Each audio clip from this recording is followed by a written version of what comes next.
एक बार की बात है, शैतानपुर में 3 विधवा चुड़ैल बहनें अपने बच्चों के साथ रहती थीं। वो तीनों अपने गुजारे के लिए इंसानी रूप धारण करके शहर के बाजार में सब्जियां बेचा करती थीं। सब्जियां बेचकर तीनों का ठीक ठाक गुजारा हो जाता था। लेकिन फिर एक दिन उस बाजार में परी देश की कुछ परियां सामान खरीदने आती हैं। तभी उनकी नजर उन 3 चुड़ैल बहनों पर पड़ती है। परियों के पास जादुई शक्तियां भी थीं, इसलिए उन्हें चुड़ैलों की असलियत पता चल जाती है। अरे वहाँ देख, 3 चुड़ैलें औरत बनकर सब्जी बेच रही हैं। अरे वाह, ये तो बड़े मजे की बात है। बहुत दिनों से हमने किसी चुड़ैल को परेशान नहीं किया। आज हमें एक साथ 3-3 चुड़ैल मिल गई। चलो इन तीनों को परेशान करके मजे लेते हैं। उसके बाद वो सभी परियां तीनों चुड़ैल बहनों के पास पहुंच जाती हैं। देखो, हमें तुम तीनों की सारी असलियत पता चल गई है। तुम तीनों असल में चुड़ैल हो और यहाँ औरत बनकर सब्जियां बेच रही हो। परियों की बात सुनकर तीनों चुड़ैल बहनें घबरा जाती हैं। दया करके ये बात तुम किसी को मत बताना, वरना हम तीनों यहाँ सब्जी नहीं बेच पाएंगे। चिंता मत करो, आज से तुम्हें सब्जियां बेचने की जरूरत नहीं पड़ेगी, क्योंकि हम तुम्हें अपने साथ परिदेश ले जाने वाले हैं। वहाँ जाकर तुम तीनों हमारा मनोरंजन करोगी। फिर वो सभी परियां अपनी शक्ति से वहाँ एक बड़ी बोतल प्रकट कर देती है। फिर तीनों चुड़ैल हवा में उड़ती हुई उस बोतल के अंदर चली जाती है। इन सब ने तो हमें बोतल में कैद कर दिया। अब हम क्या करें? हमें इस बोतल को तोड़कर बाहर निकलना होगा, वरना ये हमें पकड़कर परिदेश ले जाएंगी और हम तीनों को हमेशा के लिए इनकी गुलामी करनी पड़ेगी। फिर वो तीनों चुड़ैल उस बोतल को तोड़ने की बहुत कोशिश करती हैं, लेकिन लाख कोशिश करने के बाद भी वो जो बोतल है वो नहीं टूटती। अरे बेवकूफो, तुम तीनों चाहे जितना भी जोर लगा लो, ये बोतल नहीं टूटने वाली। उसके बाद परियां तीनों चुड़ैल बहनों को अपने साथ परिदेश ले जाती हैं। फिर अगले दिन वो परियां कॉलेज जाकर तीनों चुड़ैल बहनों को बोतल से बाहर निकाल देती हैं। चलो, अब तुम तीनों डांस करके दिखाओ। अगर हमें तुम्हारा डांस पसंद नहीं आया तो हम तुम्हें बिजली के झटके देंगे, इसलिए अच्छा डांस करना। परियों के डर से बेचारी तीनों चुड़ैल डांस करना शुरू कर देती हैं। ये देखकर वहाँ मौजूद सभी परियां बहुत खुश होती हैं। देखते ही देखते वो तीनों चुड़ैल बुरी तरह से थक जाती हैं। दया करके हमें छोड़ दो, हमारे घर पर हमारे बच्चे हमारा इंतजार कर रहे होंगे। अगर हम तीनों घर नहीं गए तो हमारे बच्चे भूखे मर जाएंगे। वो बेचारे तो ठीक से बोल भी नहीं पाते। हमारे सिवा उनका ख्याल रखने वाला कोई नहीं है। इस तरह तीनों चुड़ैलें घुटनों पर बैठकर परियों के सामने गिड़गिड़ाने लगती हैं, लेकिन उन बेरहम परियों को उन पर जरा भी तरस वरस नहीं आता। उसी कॉलेज में रीना नाम की एक दयालु परी भी पढ़ती थी। चुड़ैलों पर अत्याचार होता देखकर रीना परी को उन दुष्ट परियों पर बहुत गुस्सा आता है। ठहर जाओ, तुम सब मिलकर इन चुड़ैलों को परेशान क्यों कर रही हो? आखिर इन तीनों ने तुम्हारा क्या बिगाड़ा है? हे रीना की बच्ची, तू जाकर अपना काम कर। हमारे काम में दखल देने की कोशिश की तो अंजाम बहुत बुरा होगा। मैं तुम जैसी परियों से नहीं डरती। चुपचाप इन चुड़ैलों को जाने दो, वरना मैं तुम सबको सबक सिखा दूंगी। अरे तेरा दिमाग खराब हो गया है क्या? तू अकेली हम सबका क्या कर लेगी? हाँ, ये कुछ ज्यादा ही बोल रही है। लगता है इसकी बोलती बंद करनी पड़ेगी। उसके बाद सभी परियां रीना परी को मारने के लिए आगे बढ़ती हैं, लेकिन तभी रीना परी अपने बालों से तितली से बनी क्लिप निकालकर जमीन पर पटक देती है और अगले ही पल वो तितली जीवित होकर एक विशाल रूप धारण कर लेती है। उस तितली का भयानक रूप देखकर सभी परियां घबराकर पीछे हट जाती हैं। फिर अगले ही पल वो तितली अपने मुंह से आग उगलकर उन परियों को जलाने लगती है। देखते ही देखते सारी परियों के शरीर में आग लग जाती है और वो सभी जोर जोर से रोना शुरू कर देती है। बचाओ, कोई बचाओ मुझे। अरे कोई मेरी मदद करो। रीना परी, हम अपनी हार मानती हैं। दया करके इस आग को बुझाओ, वरना हम सभी जलकर राख हो जाएंगे। हाँ, हमें हमारा सबक मिल गया है, अब हमें छोड़ दो। उसके बाद रीना का इशारा पाकर उस तितली के मुंह से ढेर सारा पानी बाहर निकलने लगता है और देखते ही देखते उन परियों के ऊपर लगी आग पूरी तरह से बुझ जाती है। उसके बाद रीना परी उन तीनों चुड़ैल बहनों को सही सलामत उनके जंगल में पहुंचा देती हैं। हम तीनों को बचाने के लिए आपका बहुत बहुत शुक्रिया परी जी। हाँ, हम आपका ये एहसान जिंदगी में कभी नहीं भूलेंगे। एहसान की कोई बात नहीं है, मैंने तो वही किया जो मुझे सही लगा। तुम तीनों तितली से बनी ये जादुई क्लिप अपने पास रखो, ये तुम तीनों को हर मुसीबत से बचाएगी। इतना कहकर रीना परी देश लौट जाती है। दूसरी तरफ चुड़ैल पहने अपने बच्चों के पास जाकर उन्हें गले लगा लेती है। इस तरह से सब कुछ ठीक हो जाता है और वो तीनों बहनें फिर से सब्जियां बेचती हुई हंसी खुशी अपना जीवन जीने लगती हैं। बहुत समय पहले की बात है। किसी गांव में रजनी नाम की एक बूढ़ी औरत रहती थी। रजनी काला जादू करने में माहिर थी। हर रात वो अपने घर में काले जादू का प्रयोग किया करती थी। इसी तरह एक दिन रजनी अपने काले जादू की शक्ति से एक भूतिया लहंगा तैयार कर लेती है। अरे वाह, आखिरकार इतने दिनों की मेहनत के बाद मैंने भूतिया लहंगा तैयार कर लिया है। इस भूतिया लहंगे के जरिए मैं शहर की सभी जवान लड़कियों को परेशान करूंगी। फिर अगले दिन रजनी उस भूतिया लहंगे को लेकर गांव में चली जाती है। उस दिन विमला नाम की एक लड़की की शादी थी। रजनी सीधा उसके घर पहुंच जाती है। सुनो विमला, मैं जानती हूँ तुम गरीब हो, तुम्हारे घर वाले शादी में ज्यादा पैसे खर्च नहीं कर सकते, इसीलिए मैं तुम्हारे लिए ये खूबसूरत लहंगा लेकर आई हूँ। ये लो, इसे रख लो। उस लहंगे को देख विमला बहुत खुश होती है और अपनी शादी में उस लहंगे को पहन लेती है। फिर शादी होने के बाद विमला अपने ससुराल चली जाती है। लेकिन उसी रात अचानक विमला का चेहरा बहुत ही डरावना बन जाता है, जिसे देख विमला का पति घबरा जाता है। अरे ये क्या हो गया, तुम इतनी डरावनी कैसे बन गई? इससे पहले कि विमला का पति कुछ समझ पाता, विमला उसे मारने लगती है। देखते ही देखते विमला अपने पति की बुरी तरह पिटाई कर देती है और घर छोड़कर सीधे जंगल की ओर भाग जाती है। हे भगवान, ये कैसी लड़की से मेरी शादी हो गई? शादी के पहले दिन इसने मेरी मरम्मत कर दी। उसके बाद विमला का पति विमला को ढूंढने की बहुत कोशिश करता है, लेकिन उसे विमला कहीं नहीं मिलती। दूसरी तरफ रजनी फिर से एक भूतिया लहंगा तैयार कर लेती है और उस लहंगे को एक दुल्हन को दे देती है। वो दुल्हन भी विमला की तरह रात को अपने पति की खूब पिटाई करती है और जंगल में भाग जाती है। इस तरह रजनी बहुत सारी लड़कियों को वो भूतिया लहंगा दे देती है, जिस वजह से उस इलाके की बहुत सारी लड़कियां अपने पति की पिटाई करके जंगल भाग जाती। धीरे धीरे ये बात आग की तरह चारों तरफ फैल जाती है। लोग उन लड़कियों को ढूंढने की बहुत कोशिश करते हैं, लेकिन उनका कहीं पता नहीं चलता। इस वजह से चारों तरफ एक खौफ का माहौल कायम हो जाता है। फिर एक दिन कुछ लोग आपस में बैठकर चर्चा कर रहे थे।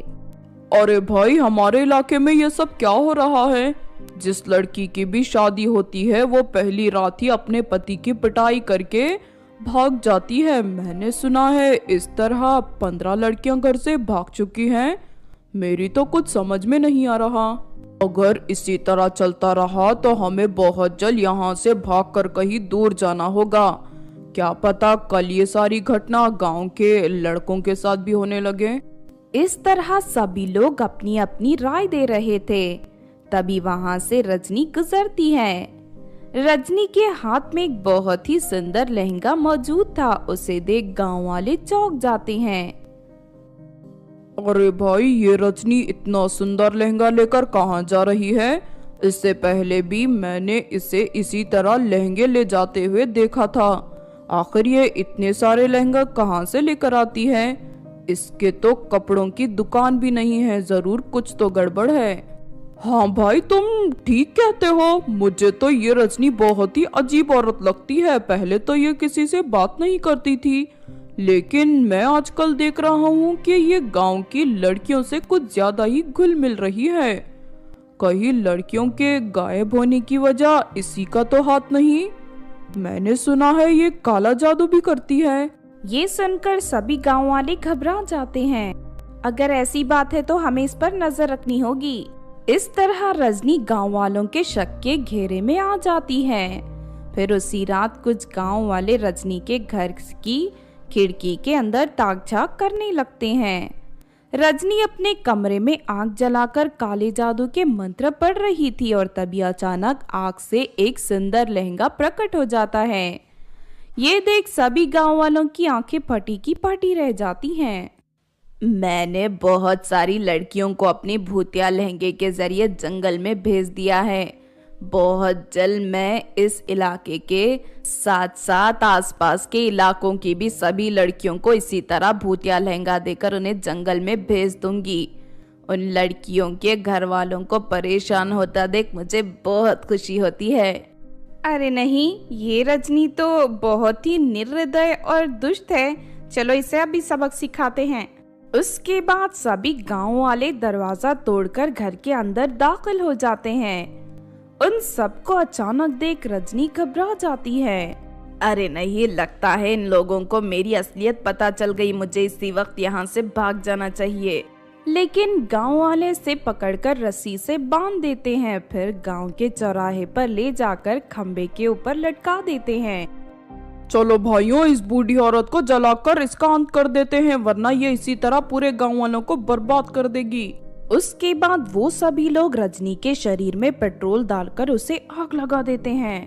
अरे नहीं, मर गई रे, कोई बचाओ मुझे, कोई तो बचा लो। इस तरह रजनी तड़पते हुए जलने लगती है और थोड़ी ही देर में इसकी मौत हो जाती है। रजनी के मरते ही इसके काले जादू का असर पूरी तरह खत्म हो जाता है और जंगल की गई हुई सभी लड़कियां वापस अपने अपने घर लौट जाती हैं। उस दिन के बाद से वहां के लोग बेफिक्र होकर खुशी से जीने लगते हैं। तो आपने देखा दोस्तों भूतिया लहंगे वाले की कहानी। इस कहानी से हमें ये सीख मिलती है कि दूसरों को तकलीफ देकर खुश होने वाले लोगों की खुशियां ज्यादा दिन तक नहीं टिक पाती। एक न एक दिन उनका भांडा फूट ही जाता है और उन्हें अपने गलत कामों की कड़ी से कड़ी सजा मिलती है। अगर ये कहानी आपको अच्छी लगी हो तो जरूर लाइक करें और हमारे चैनल छोटू टीवी को सब्सक्राइब भी कर लें। और हाँ दोस्तों, हमें कमेंट करके जरूर बताना कि आपको कहानी कैसी लगी। हेलो दोस्तों, आज जो मैं आपको कहानी सुनाने जा रही हूँ ये कहानी है चुड़ैल को कौन बचाएगा। तो चलिए दोस्तों देखते हैं चुड़ैल को कौन बचाएगा की कहानी। बहुत पुरानी बात है, शैतानपुर में नीलम नाम की एक चुड़ैल रहती थी। नीलम के दोनों हाथ सोने से बने थे, साथ ही उसके दोनों हाथों से ढेर सारे सोने के सिक्के भी बाहर निकलते थे। नीलम अपनी शक्ति का इस्तेमाल हमेशा जंगल के आसपास रहने वाले गरीब लोगों की मदद के लिए किया करती थी। नीलम, तेरी इस तरह इंसानों के बीच जाना ठीक नहीं है। सभी इंसान एक जैसे नहीं होते। इंसानों में आधे से ज्यादा लोग लालची और धोखेबाज होते हैं। तेरी सच्चाई की आदत एक दिन तुझे बड़ी मुसीबत में फंसा देगी। नहीं अनीता चुड़ैल, मैं तुम्हारी बात से सहमत नहीं हूँ। मेरा मानना है कि अगर हम अच्छे काम करते हैं तो हमें उसका फल भी अच्छा ही मिलता है और सारी बुराइयां हमसे दूर रहती हैं। इसीलिए मैं लोगों की भलाई का काम मरते दम तक करती रहूंगी। इतना कहकर नीलम चुड़ैल हवा में उड़ती हुई वहां से चली जाती है। थोड़ी देर के बाद नीलम चुड़ैल एक नदी के पास पहुंच जाती है। उस नदी के किनारे एक लड़की आत्महत्या करने के लिए खड़ी थी। अरे ये क्या लगता है, ये लड़की यहाँ अपने जीवन का अंत करने आई है। मुझे तुरंत जाकर इसे बचाना होगा। उसके बाद नीलम चुड़ैल लड़की के पास पहुंच जाती है। आखिर तुम्हें ऐसी क्या परेशानी है कि जो तुम आत्महत्या करने आ गई? मेरी सास बहुत लालची है। वो मुझे अपने मायके से ढेर सारे पैसे लाने के लिए परेशान करती है। इतना ही नहीं, वो रोज गरम चिमटे से मेरे हाथों को जलाती है।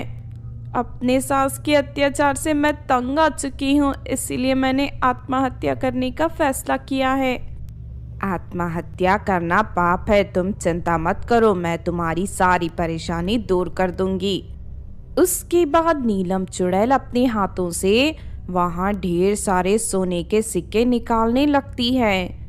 देखते ही देखते वहां ढेर सारे सोने के सिक्के जमा हो जाते हैं। अब तुम इन सोने के सिक्कों के जरिए अपनी लालची सास को अपने इशारों पर नचा सकती हो।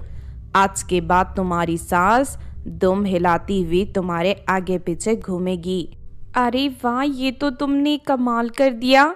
एक ही झटके में मेरी सारी परेशानी दूर हो गई। तुम्हारा बहुत बहुत शुक्रिया चुड़ैल जी, सच में तुम बहुत अच्छी हो। उसके बाद वो लड़की सारे सोने के सिक्के लेकर अपने घर चली जाती है। उस दुखी लड़की की मदद करके नीलम चुड़ैल को बहुत खुशी होती है।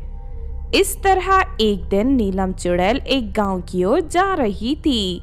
तभी रास्ते में कुएं के पास उससे दो लड़कियां रोती हुई दिखाई देती हैं। क्या हुआ, तुम दोनों यहाँ बैठकर क्यों रो रही हो?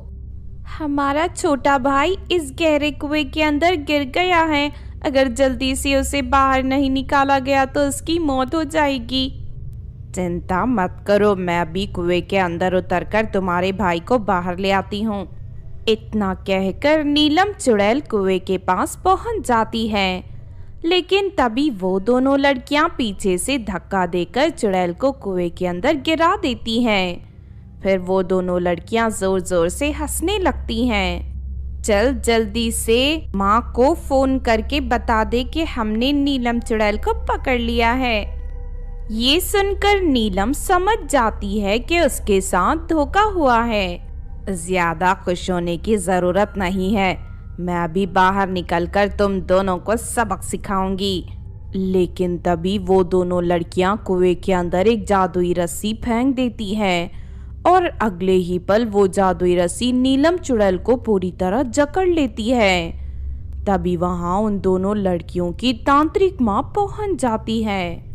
शाबाश मेरी लड़कियों, तुमने इस चुड़ैल को कब्जे में लेकर बहुत बड़ा काम किया है। अब मैं चुड़ैल के दोनों सोने के जादुई हाथों को काट कर तुम दोनों के शरीर में जोड़कर तुम्हें शक्तिशाली बना दूंगी। इतना कहकर तांत्रिक औरत अपनी तलवार बाहर निकाल लेती है। लेकिन तभी वहां नीलम की सहेली अनीता चुड़ैल आ जाती है। अनीता चुड़ैल उन तीनों की आंखों में भूतिया मिर्च डाल देती है, जिससे वो तीनों दर्द के मारे तड़पने लगते हैं। हाय माँ, मर गई रे, मेरी आंख जल रही है। अरे कोई पानी दो, अरे कोई मुझे बचाओ। इस चुड़ैल की सहेली तो बहुत खतरनाक है, हमें इससे नहीं जीत पाएंगे, चलो भागो यहाँ से। फिर वो तीनों डर के वहां से भाग जाते हैं। उसके बाद अनीता नीलम चुड़ैल की रस्सियां काटकर उसे आजाद कर देती है।